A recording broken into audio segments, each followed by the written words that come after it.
Welcome back, Pokemon trainers. Professor Chaz here. The lab coat's on back order, and it's time for episode number 58 of our weekly series of Pokemon TCG Online.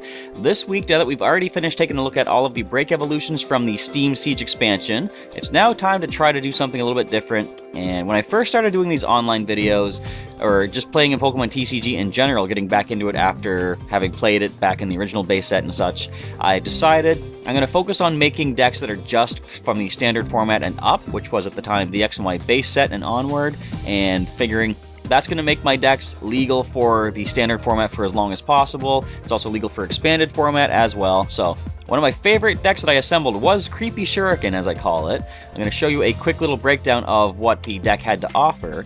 Essentially, it focused on getting knockouts with Gengar using the Creep Show. This is from Breakthrough. Creep Show says if your opponent's active Pokemon has 3 or more damage counters on it, that Pokemon's knocked out.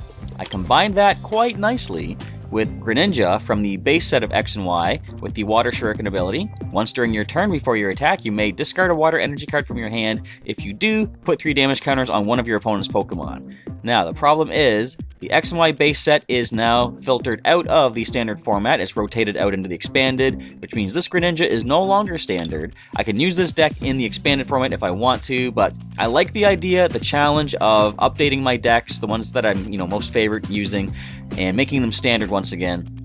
One way I could do this is looking up Trevenant Break. It has the Silent Fear. Put 3 damage counters on each of your opponent's Pokemon. Now, the only downside here is that's an attack, so as soon as I do that, my turn's over, then my opponent has a turn. If you're fighting a deck that has water and lightning Pokemon in it, the Rough Seas, not Scorched Earth, the Rough Seas Stadium erases all that damage, so therefore you wouldn't be able to make use of the Creep Show on the following turn. So I like to do for this kind of a deck is to have like a 1-2 punch every turn. So what I want to do is update this with a new Pokemon from, I believe it's from the Steam Siege expansion. I'm calling the deck temporarily Creepy Shuriken 2017. Gotta think of a different name for that, however, because it has nothing to do with Shurikens anymore. But let's take a look at what I've assembled for this deck. First of all, we will go back and check out, we have 2 Gengar in the deck with Sinister Fog and Creep Show. Sinister Fog says your opponent's active Pokemon is now poisoned. Put 1 damage counter on each of your opponent's benched Pokemon. So, over the next turn, you're going to get 2 damage on the active Pokemon thanks to poison at the end of your turn, poison at the end of their turn. Still, they will not be at 3 damage to be able to get knocked out by the Creep Show, but you can at least start racking some damage up. I've got 1 Haunter and 3 Ghastly, so as you can see, I'm going to be making use of some rare candies this week. And what I'm doing here, it's kind of iffy. It doesn't work so well against Pokemon decks that do not use Pokémon-EX, but since a lot of them seem to do that, I'm combining this with Ampharos from Steam Siege. The ability of Shocking Light. Once during your turn, before your attack, you may put 3 damage counters on one of your opponent's Pokémon-EX. That is all the damage counters that will be needed for Gengar to get a Creep Show knockout, earning 2 prizes because an EX has just been knocked out. And if necessary, we can use Gigavolt for 80+. I love attacks like this. Flip a coin. If heads, this attack does 40 more damage. If tails, normally nothing happens, but your opponent's active Pokemon is now paralyzed. So no matter what you flip on Gigavolt, you're going to get some sort of beneficial effect, which I love. I've got 2 of these Ampharos, 1 Flaffy, and 3 Mareep, so the same kind of evolutionary line in the deck. Again, Rare Candy is going to be very handy for this. And what I've found for my decks, since I don't run a lot of cards consistent that are above, like, say, 2 or 3, usually not even 3 copies, usually only have 2 copies of each card in the deck, I need a good draw support system to draw into the cards that I need for searching, for applying energy, for maneuvering things around and such. So I'm also including 2 Remoraid and 2 Octillery from the Breakthrough expansion. Octillery is that draw support. The ability of Abyssal Hand. Once during your turn before your attack, you may draw cards until you have 5 cards in your hand. Admittedly, I much rather have the Scorched Earth draw support, because at any point I can discard a Fire energy card and draw 2 cards into my hand, no matter how big my hand is. The Octillery is limited in a way that if I already have 5 cards in hand, I can't make use of the Abyssal Hand, but if I'm able to play some cards out first, I can try to add some more into my hand using that Abyssal Hand. So that's going to round out the Pokemon at 16. Scrolling down to the energy, you see I've only got 12 energy cards, 6 basic Lightning, 6 basic Psychic, It's just enough to power these attacks. There's not a lot of power heavy or energy heavy attack costs for this week, so that's not too bad. Starting off with the trainer cards now that help fuel and run this deck. Got 2 energy retrieval cards, of course, just retrieving some energy, pretty basic stuff. 1 Evo Soda to help evolve Pokemon up to their higher forms. We've got 2 level balls in the deck, helping to find any of our Pokemon of 90 HP or less. I would consider running dive balls to help find the Remoraid or Octillery, but the nice thing is even the Octillery maxes out at 90 HP, so that means level ball is usable for that as well. I did have dive balls in the original deck with the Greninja, but we don't need those because there are no Greninja. No water types above 90 HP. 2 perfect letters. 2 Professor's letters, getting 2 basic energy out of the deck. I've got 2 rare candies to help evolve up into from Mareep to Ampharos or Ghastly into Gengar. 2 Super Rods, shuffling back 3 cards in any combination of basic energy or Pokemon cards, right back into the deck. 2 Ultra Balls. I always like to say my combo is use the Professor's Letter, get 2 basic energy out of the deck into hand, play the Ultra Ball, and discard those 2 basic energy to find yourself the Pokemon you're looking for, and you can then play Energy Retrieval to bring those 2 basic energy cards back into hand. Very nice cycling of all of your cards, losing 3 trainer cards in the process, but gaining 2 basic energy and 1 Pokemon. And I got a couple of Versus Seekers to bring back some supporters I'll be using. Quite often you'll see I run 1 supporter, maybe 2, depending on what I'm going to go for. And 1 supporter is going to be Bridget.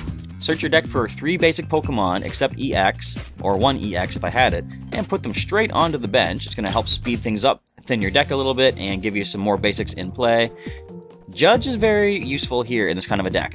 Each player shuffles his or her hand into his or her deck and draws 4 cards. Not quite as good as, for example, a coin flip of heads on Professor Birch or just playing a Sycamore, but what I like is if I do have Octillery already set up in play, I play Judge, I go down to 4 cards.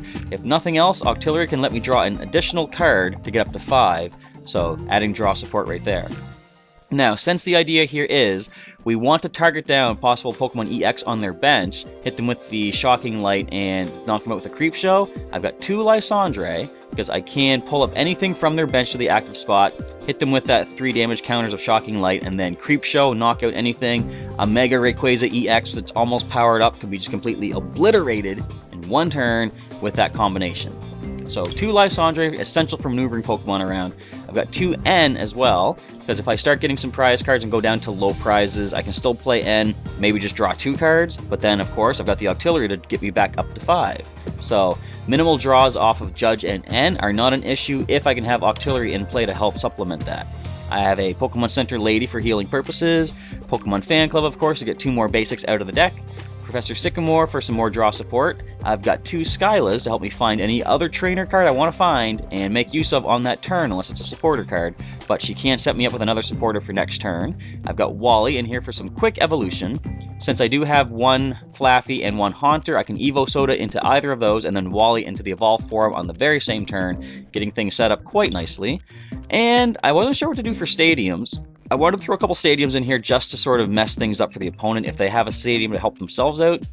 And I'm going to try the Silent Lab. I don't think I've used it before, but each basic Pokemon in play, in hand, and discard pile have no abilities, so if my opponent's going to be trying the classic Shaman EX setup, I can play the Silent Lab. Suddenly Shaman EX is not going to be able to set up anymore, unless they can bump my Silent Lab out with their own stadium.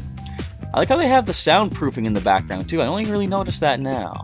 And what's with the spikes on the ceiling?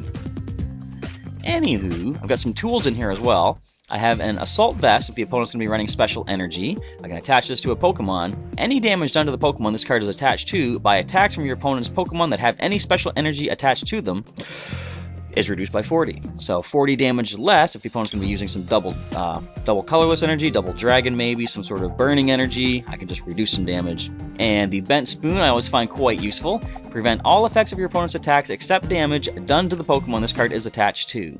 Existing effects are not removed. And for some more maneuverability, I have the Float Stone. The Pokemon this card is attached to has no retreat cost. More often than not, you're going to see me put that on the Ampharos, because it has a 2 retreat cost. On occasion, Ampharos is going to have to see the light of day, the shocking light of day, to get some damage off, because that Gigavolt is handy. Plus, if we're not going to be facing any Pokemon EX, then the ability is not going to have any use whatsoever. It's going to have to do some more, down-to-earth fighting, so to speak. So that is going to be the Revamped Creepy Shuriken. I'm thinking of just going with the Creepy Light, or Shocking Creep. I like Creepy Light, I think. So the Creepy Shuriken 2017, currently mid-name, it's going to have 16 Pokemon, 32 trainer cards, and 12 energy cards. Let's jump into some battles right now on Pokemon TCG Online and see how well we do for our, did I say 58th? I think I said 58th. Our 58th week of Pokemon TCG live online matches. And my opponent has been found. Joker Clown with a water, metal, and fighting deck up against the Creepy Shuriken 2017, or Creepy Light, or whatever it's going to be called in the long run. We're going to call for the nice Mega Gengar side of the head side of the coin, and we're going to land, surprisingly enough, the Mega Gengar head side of the coin. So yes, let's take ourselves that first turn, get ourselves set up with all these basic Pokemon we see in our hand. We got one. No rare candy. Hello. I will say hello. As you're noticing, they've changed the friend, or just like the random versus capability of the communication. You can no longer type specific messages, but you have some preset stuff you can say back and forth. Maybe a little bit too much trash talking have been going on. So first things first, I'm going to play this to the Ghastly. I think I might as well grab some energy out of the deck. I'll grab a Psychic and a Lightning. I don't want to play the end just yet, because I do have ways to get Haunter and Gengar into play. So let's end right there. Can't attack on the first turn. You could Icy Snow me for 10 damage, but why would you? You have a Mega, or not a Mega, you have a regular Scizor-EX just waiting to go. But you're gonna do it, aren't you? You're gonna seal my fate.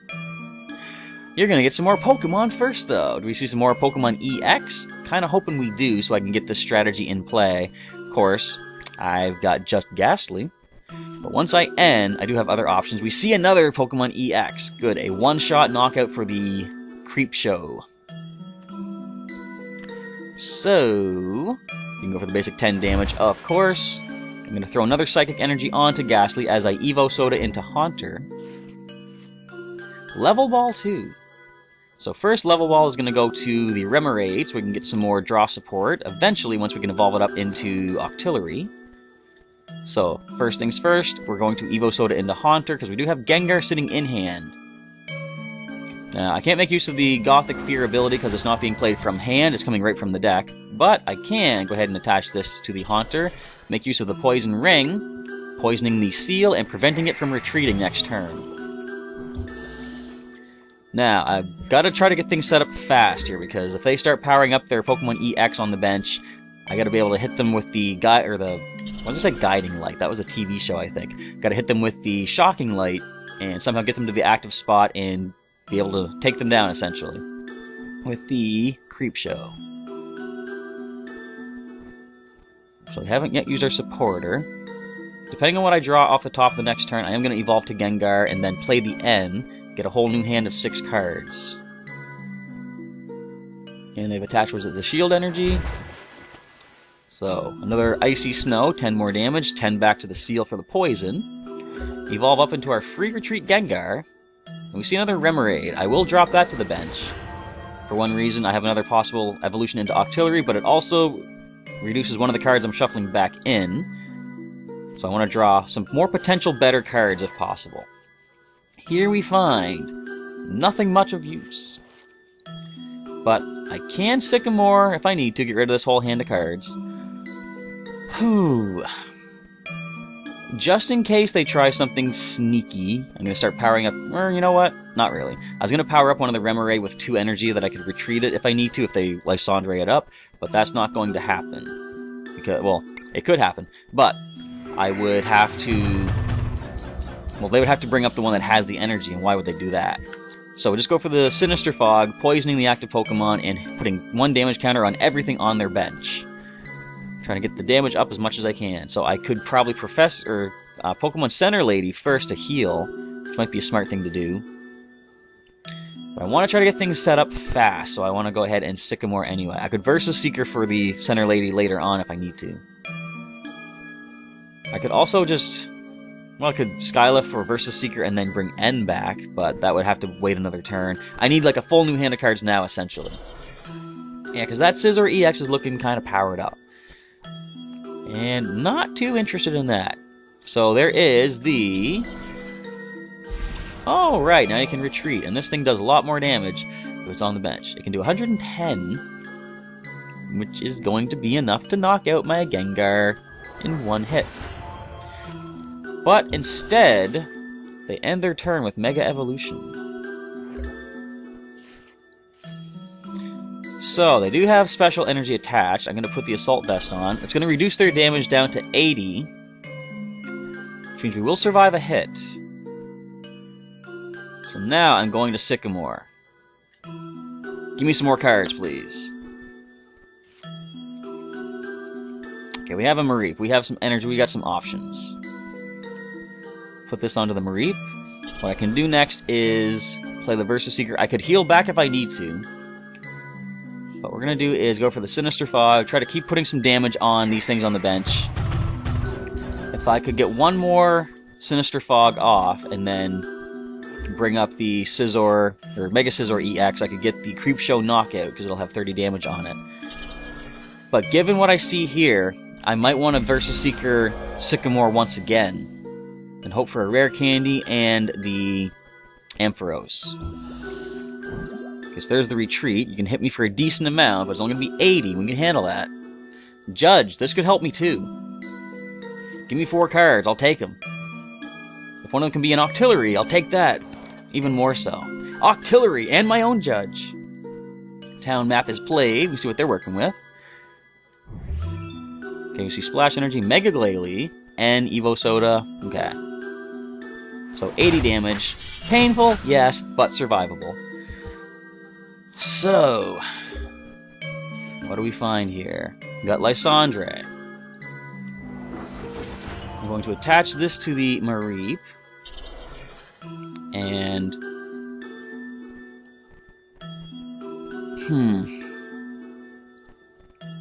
I'm going to... If I Judge first, I'll get 4 cards, maybe play some of those out, and then they will use the Abyssal Hand. I think that might be the best thing to do. I could have Ultra Balled and got a complete empty hand and drew up to 5. We got Ultra Ball now. I'm going to Ultra Ball away a Ghastly and a Mareep.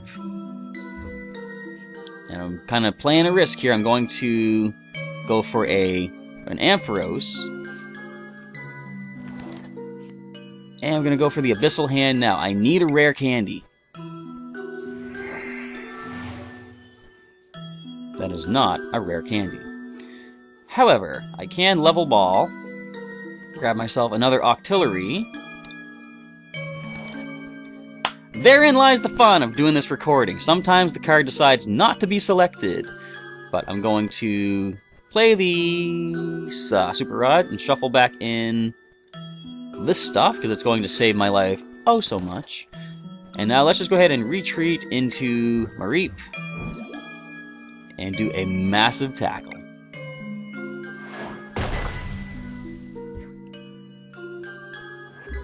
I really don't like the way the game clicks sometimes. Now, I was banking on some real luck to be able to get another Octillery and draw a Rare Candy off the second Abyssal Hand.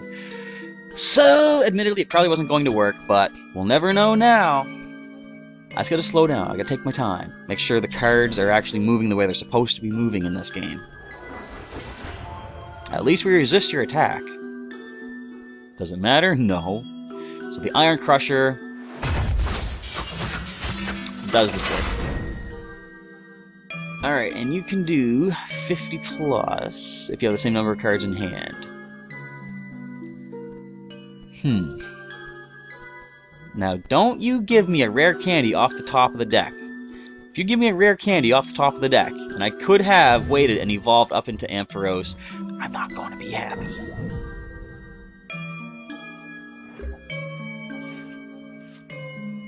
Floatstone. Alright, that's a little bit more acceptable. Well, definitely this Mega Scizor is the problem, so I don't want to send it to the bench. I'm going to put a Floatstone onto the Octillery, just because I want to free up a space in the hand. And let's go ahead and Abyssal Hand for some more cards. Give me something good, give me something good. Wally. Not the best, but I can Wally into the other Octillery. Make sure it's selected this time. And I will attach an energy to, I guess, the Gengar, just so something has something. Freeing up 2 more cards and use the other Abyssal Hand. Gimme, gimme, gimme, gimme, gimme. we get Ghastly and an energy. So we'll put the Ghastly down for whatever good that's going to do us, because we can go for the Creep Show, knocking out the Mega Scizor.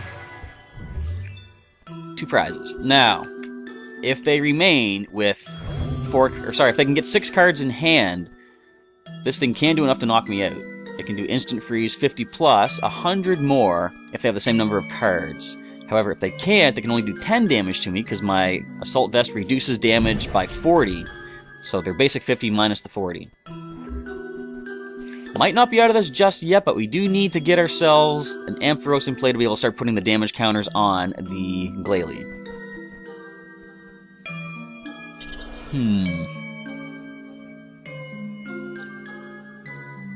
So yeah, it doesn't yet look like they can do that damage.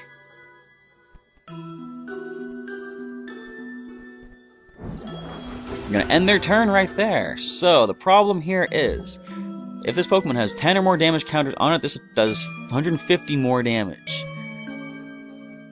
So what can we do here? Well, what we can do here is Skyla for an Ultra Ball, or if there's a level ball left, I can get that. Nope, just an Ultra Ball. So I can Ultra Ball for one of the Mareep. Let's go ahead and Ultra Ball away. I don't think the Bent Spoon's going to help us, really, so get rid of that. I need the rare candy. And I'll get rid of this. Let's grab a Mareep. I keep wanting to say Flaffy. Mareep will go to the bench. I can't rare candy just yet this turn. But what I'm going to do is retreat the Gengar for safety purposes. We'll go into the Floatstone Octillery, which we can pull back later as well. And let's use the Abyssal Hand, see what else we can get. We only get 17 cards left in the deck, so I want to keep an eye on that. We've gotten another Mareep. We'll drop that down, use the other Abyssal Hand, see what that gives us. The Energy Retrieval. That's nice. Let's bring back a couple of Lightning Energy. Give me the Lightning Energy. Give me the Lightning Energy. I keep forgetting. The longer I record, the more I have to actually drag the cards to where they're supposed to go. Put this to the Mareep for whatever good that's going to do us, and end the turn. You're welcome to get a knockout on this Octillery if you like, but it's going to cost you your Mega Glalie EX when we do our combo of Shocking Light and Creep Show. Listen to the spooky music, too. I figured since this is the first deck that we're really focusing on after all the break evolutions from the Steam Siege expansion, it kind of fits well. We're going for a ghostly deck near the first bit of Halloween. I thought, let's use the spooky music that we unfortunately missed out on from the news update video thingy this week, because I wasn't able to record at night for the spooky factor. But I think we got the spooky factor going on here for tonight. So what is next for Mega Glalie EX?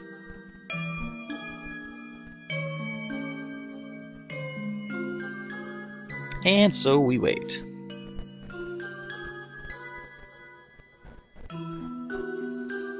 Going to Skyla. What do they find with Skyla? Your guess is as good as mine at this point.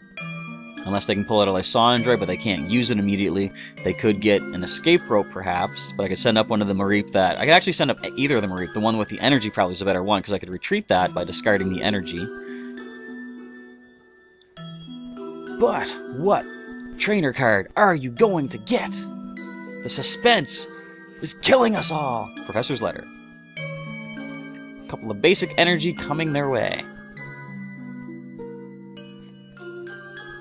Alright, so let me just check the other Pokemon, because I know the Mega Glalie will fall based on our combo. They could do 20 damage. That would be not enough to knock out Gengar. This one could do enough if it gets enough energy attached to it. Let's just see who they decide to power up. Actually, I'm going to power up their Riolu. Could be the Fight Alone Lucario, maybe? Cryomouth gets the knockout. We're going to pick up a nice couple of prizes off of this, fortunately.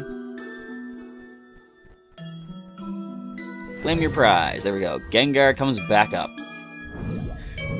So, what we gotta do is try to get another Gengar in play, because we're likely to lose this one soon. Unless I have a Versus Seeker. I got another Ghastly here, too. So let's go ahead and Rare Candy into... We'll go this Mareep into Ampharos. and attach a lightning energy to it. I'll make use of the Abyssal Hand. Draw myself another 3 cards. And is there anything else I can make use of right now? Well, first, immediately, let's do the Shocking Light, putting 3 damage counters on the Mega Glalie EX. And I'm just going to go for the Creep Show.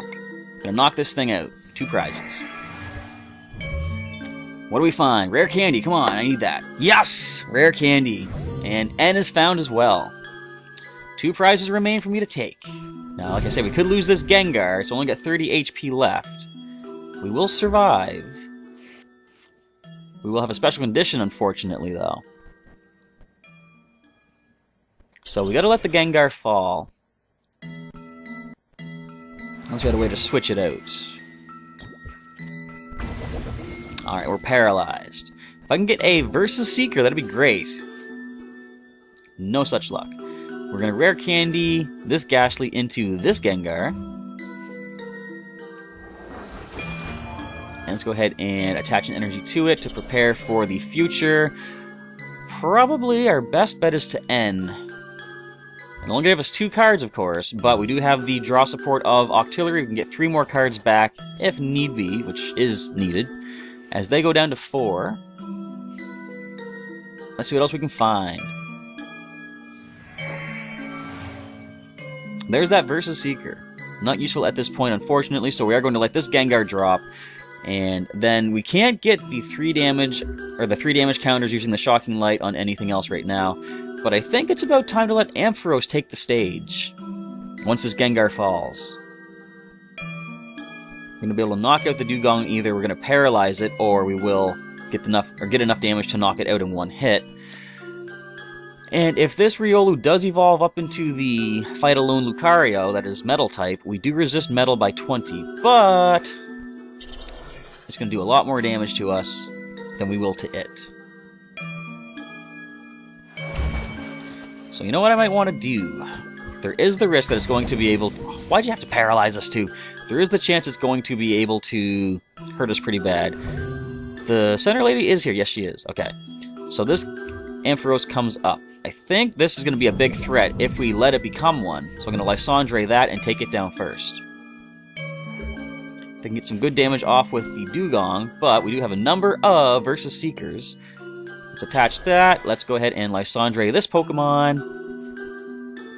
And go for the KO before it causes us any damage. I don't think I need to draw any more cards using the Abyssal Hand. So down goes Riolu.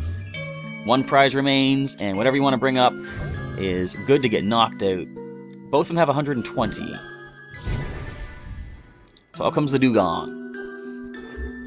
You're welcome to go ahead and use your Freezing Breath if you want. We're going to heal that up nicely with the Pokemon Center Lady and hit you back for, if not a 1-hit KO, then a KO with Paralysis. Well, not a KO with Paralysis, but Paralysis, followed up by a KO. Freezing Breath. There we go. And we are now asleep. We might wake up, which we do. But the chances are you could power up to get 100 damage off on us, and that's not going to KS, or not going to KSO. But first of all, we're going to heal ourselves up. Let's get rid of your options for healing. Just in case. And we're going to go ahead and Gigavolt for 80 damage and Paralysis. Now, if they have any way to heal themselves up, now's the time to do it, of course. It's all coming down to this. And what I could actually do next is retreat into Gengar and get the Creep Show knockout, but I think they knew they were done at that point. I had multiple options to take that thing down, so that's going to be a successful match for the Creepy Shuriken 2017. I'm going to go with Creepy Light, I believe, for that one. Got some damage with a Nightmare, and that is about it. So that right there is how the revamped Creepy Shuriken deck for the 2017 season flows. Now Creepy Light, using the power of the Creep Show of Gengar to knock out anything with 3 damage counters, and putting 3 damage counters on any Pokemon-EX using your Ampharos. As you saw, it kind of falls a little bit short when the opponent is not using Pokemon-EX, or if you knocked out all of the Pokemon-EX that they have, because then you have to go back to standard knockout procedures, and Gengar kind of falls short in that respect, since you can only knock things out that have proper damage on them. But if you can somehow get your Ampharos into play and start doing some pretty reliable damage with the Gigavolt and some pretty reliable special conditions as well, you're either doing 40 more or paralyzing regardless of what you flip. You have a good way to clean things up with the nice, powerful Ampharos. Something I guess that the Greninja couldn't do that well because it only did 50 damage with its attack and 30 more for the ability. And a downside to that, of course, you were losing energy every time you did it. You don't lose energy. You don't lose energy by using this strategy here. So that's going to wrap up our 58th week of Pokemon TCG Live Online matches.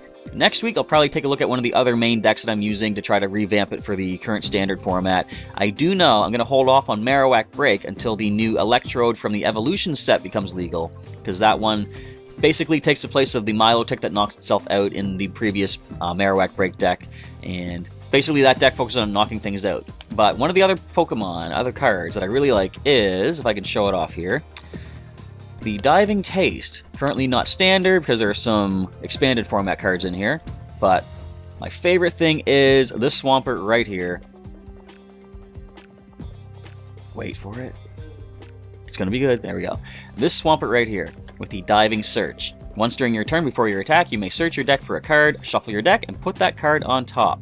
So by itself, pardon me, that means you're waiting till the next turn to draw that off the top. But if you combine that with some draw support, such as perhaps the Octillery with the Abyssal Hand, or Tierno just for drawing 3 cards, or even the Scorched Earth draw support, discard Fire Energy card and draw 2 cards, this essentially lets you choose any one card you want from your deck every single turn, which could very well come in handy. And if you have more of these guys in play, you could use one, use the ability, do a draw support, use the other one to set up your next card at the start of the turn they're going to be drawing up, and then do the whole thing over again on the next turn.